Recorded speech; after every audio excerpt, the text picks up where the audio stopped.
So, Rachel, are there, let's see, you have a 6-year-old. A 6-year-old, a 3-year-old, and 18-month-old. You know, as parents, we often look for ways to nudge our children towards reading or towards understanding math. Are there some ways that you do that a little bit? Now, they're pretty young. They are pretty young, but as Maria Montessori said, first of all, play is the work of the child, and I feel like at that age range, really 8 and under is where play is a fun, like that's how you learn things. That's how you learn everything. I mean, when we're playing, we're counting blocks. We're talking about the colors that the different balls are. We're reading. We do lots and lots and lots of reading. And I personally feel like that's the best way to get a child excited about learning, is to make things fun. If it's fun, then they want to do it. And so we do lots of math games, we do lots of counting, we do lots of colors and shapes, and we do things that are very like real life applicable too. Like when we go to the grocery store, that's an entire math lesson right there when we bring the kids to the grocery store. I mean, granted, I have to allot like a good 3-hour chunk of time to be in the grocery store with 3 kids by myself if we're going to talk about every single purchase that goes into the cart. But we, I mean, we've got a grocery list and they have to count off the things on the grocery list. They actually look at the price tags and compare prices. With my daughter, we've been talking about the unit price as far as like what is the price per ounce as opposed to the price of the entire item. So I feel like just being present with your children and being aware of the things that they are noticing gives you so many opportunities to kind of segue into some foundational learning with things like math. Reading is a very important one. We read books every single night before we go to bed, and usually at multiple other times during the day. We have, I would say, probably 5 or 6 books that get read like 3 to 5 times a week. And like you were saying with the voices, we have one book it's a puppet book, and every character has a different voice, and it's very animated. And I feel like the more involved you are as a parent, the more they're going to be involved, and the more they're going to be engaged, and the more they're going to enjoy themselves, and the more those things are going to stick with them. Because if it's just reading a book, then it's just reading a book. But if there's funny voices and it's very animated, then they're going to remember it, and it's going to be something that's going to stick with them and help them learn. I want to reinforce a couple of things that she just said. One is, if anyone said what's the most important thing you ever did for your children, for me it was reading. And I didn't realize that, but I will 100% say from a very young age, read to them. It got my kids engaged. And the other piece is, you know, you're talking about going to the grocery store, is there's a learning opportunity every single place you go, but most of us don't think about it. And particularly as a young parent, you know, you're not necessarily thinking, well, I'm just going to the grocery store, but there's an opportunity everywhere you go. And I think that's, if we could get people to understand that, they might take a little more, make more of an effort. And there's more and more research coming out about language acquisition and the number of words that children accumulate over time, and the families that talk to their children and engage their children repeatedly. Doesn't matter education level. Those kids acquire language at much higher levels than kids who are not talked to by adults. And you know, we all have that ability to just engage our children, talk to them, even talk to them in the car when you're driving on long trips. Absolutely. You know, looking at things along the side of the road and talking about them. It's just the talking. I'm a strong advocate for the 50-cent words, because there's that saying, there's no use using a 50-cent word when a 5-cent word will do. And I do not agree with that at all. I use all of the big words with my kids, and there's almost every single time, what does that mean, Mom? But then you have an opportunity to explain it to them, and then they use the big words and they're using them correctly. So like the level of language acquisition, the more you talk and the more you don't, I feel like dumbing it down and kind of baby talk, or like being like just talking to them at their level. I mean, clearly you're not going to have like a theological discussion with them, but talking to them like they're people, and they're intelligent people, and just treating them that way, and it brings them up faster. Yeah, that's awesome. That's really one of the just the monumental encouragements that I've had with all of my children, but especially my older children. I can remember my 22-year-old speaking to her, and I do with all of them, but speaking to her as if, or just as I'm talking with you now, I have a couple of nicknames for her, but I would always talk with her just as if she were already a big lady. Sometimes I would call her that. And by the time she was 2 years old, she was already using 2- and 3-word sentences. And by the time she was 4, it was just magnified and multiplied. So that this last couple of moments of this conversation were just really, really encouraging to me as a reminder that our children are just little people.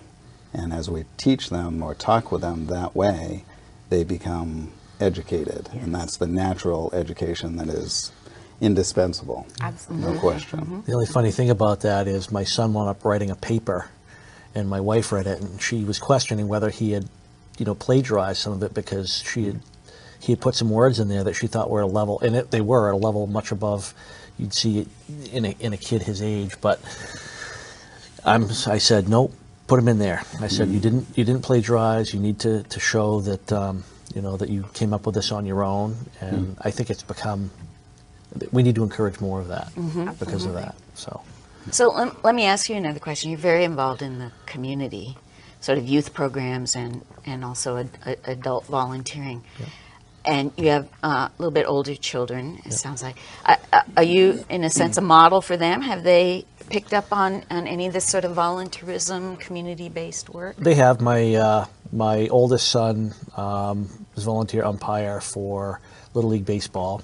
There aren't many 17-year-old kids that do that. That's not easy. No, and he's very good at it. He's actually going to go get certified so he can do, higher level games. And he does youth basketball too. It's funny because not a lot of kids that age want to work with kids, either really young kids or kids close to their own age. And they love it, but I think it's because they really enjoy sports. I mean, obviously I grew up in sports. I want them to do their own thing, and I've never really pushed them to anything. I'm glad that they enjoy sports, but it was kind of a natural thing. I made it very clear to my wife early on. I didn't want to push them into really doing anything. So yeah. But part of it is bringing your kids along. The problem is you got 3 kids. That third one is going to that sporting event whether he wants to or not. So I think that's a part of it. And you could probably attest to that. So. Yeah. Well, I remember dragging my 6-year-old and my 3-year-old to all of my women's softball games twice a week, and everybody there were mothers to my children. We all held each other's kids, and they grew up. Well, one of them grew up liking sports, the other one grew up hating sports. So I don't know what that says, but so Chris, I know faith is an important part of your life, and how is that woven into being a parent? Well, simply, it's not simple, but in reference to some of the education, as I mentioned, we chose to homeschool. So we use Christian Liberty Press, Bob Jones University curriculum. Faith itself, I have some of our conversations with my children of all ages referencing and emphasizing the importance of trusting God in everything that they do or everything that they experience, and or I should say especially the things that they have challenges with. It's a part of our life in general or basically, but I guess a big part of the impact that it has on our family and on our children is that we simply know that there are a lot of things that we can do. We've talked about independence. There are a lot of things we can do on our own, but there are some things we can't do without God. And they know, they believe that. Yeah. They, they're great children, but they trust God. And it's part of how you're establishing a values and ethics system in your family. True. Is through faith. True. Rachel, how do you, again, your kids are kind of young, but boy, you work with them a lot, it sounds like. A lot. How do you help them make good choices? I feel like one of the most important things that I do for my children when trying to instill like a system of morals for them is I make it about their decisions and about there are consequences for their decisions. So it is very much an issue of like, okay, this is the situation you're being presented with. You can make this choice here, or you can make this choice here, and there's going to be a consequence to either choice that you make, and you need to be responsible for the decision, and therefore you need to deal with the consequence of your decision. Because I have a very difficult time sometimes when I see children that are very entitled and feel as though they should not have to take any responsibility for any of the decisions that they make, or that their decisions don't affect other people. And so for me, I feel like that's very much one of the things that I'm trying to instill in my children, is as far as like you might be really angry right now, but you know, like, just because your little brother made you angry does not mean that he is responsible for you lashing out at him and you being in trouble. Like, you are the one that made that decision. It's okay to feel angry, but you have to handle it in a healthy way. And if you don't handle it in a healthy way and you get put into a timeout, then that was your decision, and that is the consequence of your decision, and you're going to have to deal with that, and hopefully it will reinforce that next time you're not going to make that same decision. So that's a very big thing in my house. Like, whenever my children are like, I'm like, okay, think about what you're doing right now. Actions Let's have make a wise consequences. decision. Yeah. Do you have any ways that you help your children make good choices?